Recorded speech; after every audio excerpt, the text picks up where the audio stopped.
Ngiyasusekeni malave, ngiyasusekeni malave, kodwa ngikhohlwa. Ngiyasusekeni malave,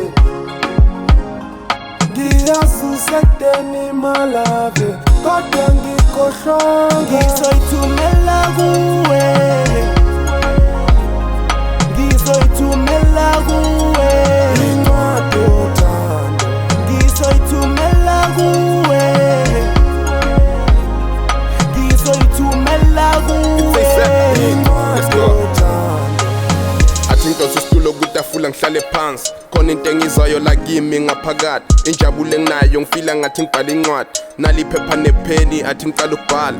Sithanda sami ngiyathemba uzoyifunda le ncwadi. Ngibhala ngaphi inyembezi zenjabulo zwela phansi, le ndlela ongiphethe ngayo ukuthi ngikalephi angazi. Sengivele ngifisa ukuthi nje wena ngikwenza umfazi. Lawa maqinisa ngeke ngikhona ukuqamba amanga, ngicela lapho ukhona wazi ukuthi ngiyakuthanda. Into engiyifisayo ukuthi nje sakhe ikhaya, intombi efana nawe ngifisa ngizalela abantwana. Ngiyasusekeni malave,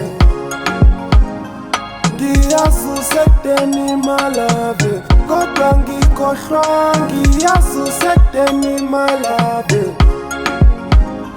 ngiyasusekeni malave, kodwa ngikhohlwa. Ngizoyithumela kuwe,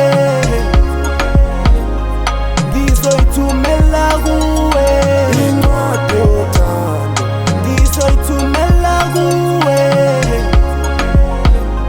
ngizoyithumela kuwe incwadi yothando.